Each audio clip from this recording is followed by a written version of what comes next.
La ministre de la fonction publique, Anne-Désirée Ouloto, et le ministre des Sports, Dan Paulin, ont procédé le vendredi 9 juin 2023 à la pose de la première pierre de l'Agora de Guiglo.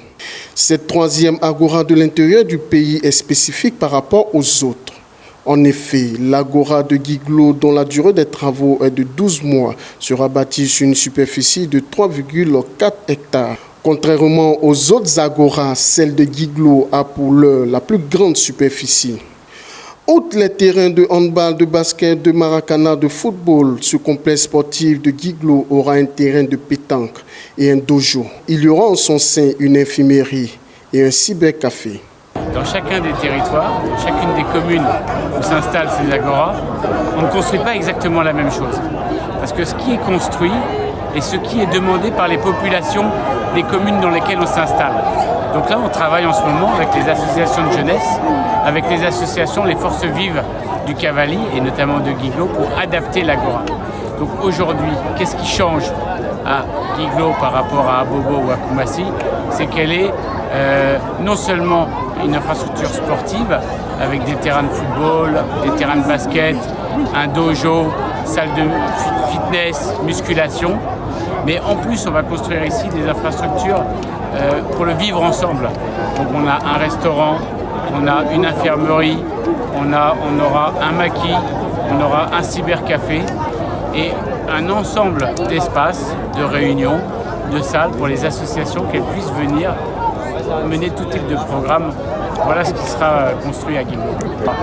Guiglo, on a beaucoup de chance. On a un terrain qui fait plus de 3 hectares. Alors que par exemple, à Abobo, on a un terrain qui est un peu plus petit. Donc on va construire plus d'infrastructures à Guiglo qu'on en construit dans des terrains qui sont plus petits. Et puis ça laisse la place à compléter les infrastructures avec d'autres équipements qui pourront venir. On pense peut-être un jour à une piscine ou une piste d'athlétisme, ce genre d'équipements qui pourront trouver leur place sur le grand terrain de Guiglo.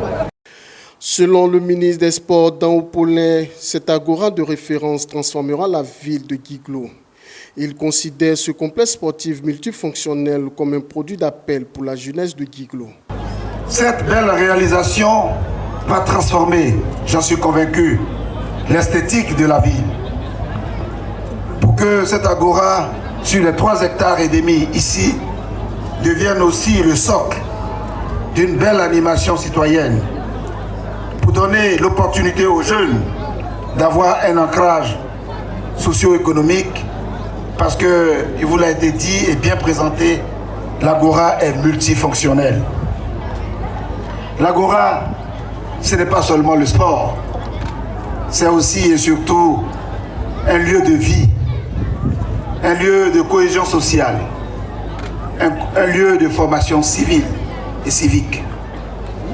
L'agora est donc, comme je l'ai dit, un produit d'appel qui appelle les jeunes à se rassembler, mais où ils pourront donc avoir accès à la culture, à la musique, à l'économie numérique, où ils pourront élargir leur spectre de compréhension de la société et avoir des opportunités d'emploi pour se prendre en charge demain. Nous voulons donc que l'agora de Guiglo vienne ici pour consolider les acquis. Nous avons connu l'agora de Koumassi. Nous sommes montés d'un cran avec l'agora d'Abobo et ici, vous venez de l'entendre, l'agora de Guiglo sera une agora exceptionnelle pour les populations.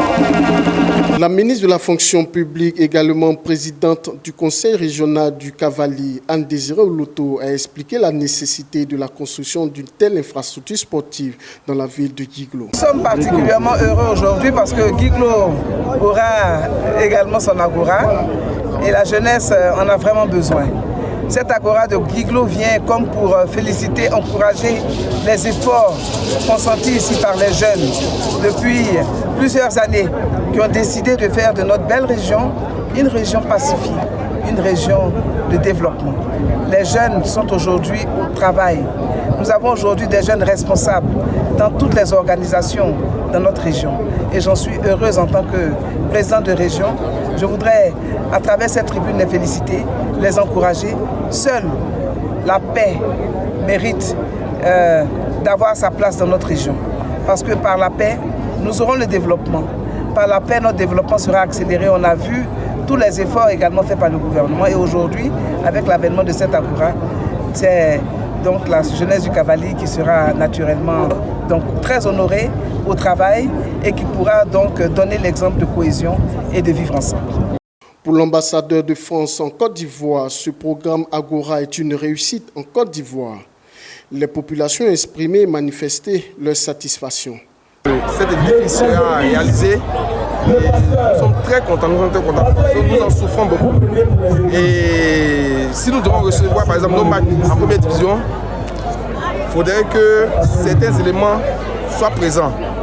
C'est-à-dire une bonne pelouse, des grilles de sécurité autour du terrain et aussi des vestiaires. Donc vraiment l'Agora est la bienvenue. Nous ne pourrons pas la salle parce qu'on n'a pas de salle ici. Voilà, on veut que les gens nous aident un peu, qu'on puisse avoir les salles, nous aider un peu à avoir les matériels. Voilà. On le veut même la plusieurs fois, parce qu'on demande encore les parents, à nos mamans, le papa, d'envoyer les enfants, puisqu'on puisse développer des trucs. Ça va carrer nous-mêmes d'abord. Voilà, ça peut développer plus, on puisse avoir